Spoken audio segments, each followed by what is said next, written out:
বৃষ্টি ভেজা সকাল, সবাইকে গুড মর্নিং।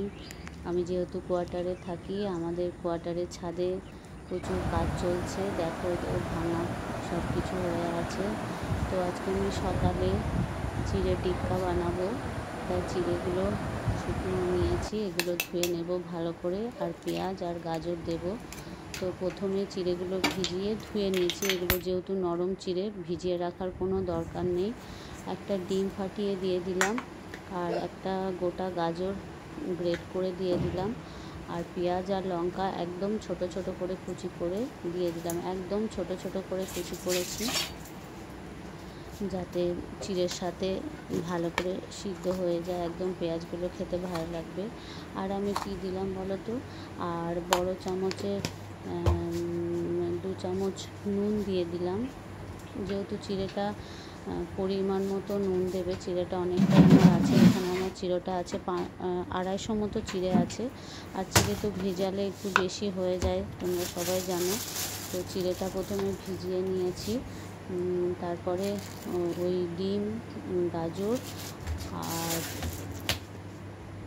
পেঁয়াজ লঙ্কা দিয়ে দিয়েছি, নুন দিয়ে দিয়েছি, আর বড় চামচের 2 চামচ একটু ময়দা দিয়ে দিলাম। এবার ভালো করে আমি ওটা মাখিয়ে নেব। এটা থালার মধ্যে মাখালে হয়তো ভালো হতো, তো সকালবেলা যেহেতু মেয়ের স্কুলও আছে, সেই জন্য ব্রেকফাস্ট করার তাড়া থাকে, তো আমি এটাতে বাটিতেই মাখিয়ে নিচ্ছি। যেহেতু চিড়েটা বাটিতেই ভিজিয়েছি, বাটিতেই মাখিয়ে নিচ্ছি।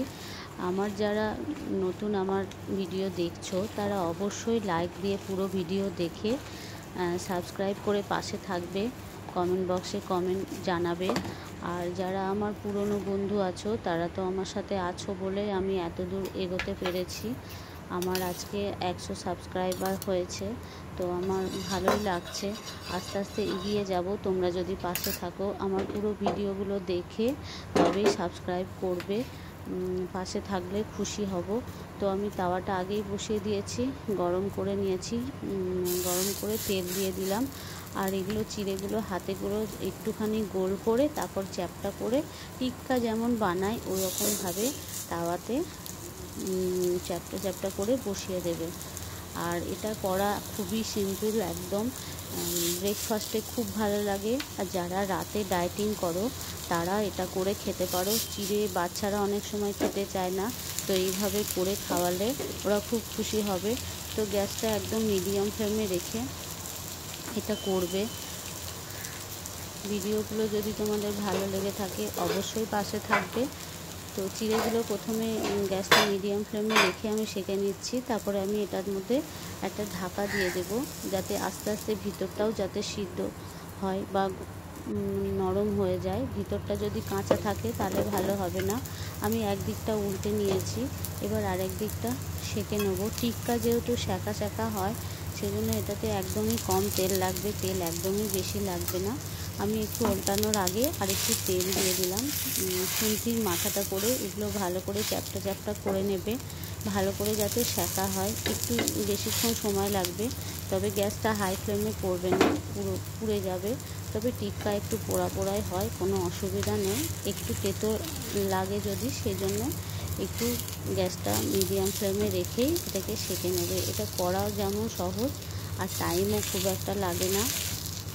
বাচ্চারা এটা টিফিনে দিলে খুব খেতে ভালোবাসে, আমার ছেলে মেয়ে তো খুব ভালোবাসে। তোমরাও তোমাদের বাচ্চাদেরকে করে দিও, দেখবে খুব ভালোবাসবে। এগুলো করলে একদম সিম্পল খাবার।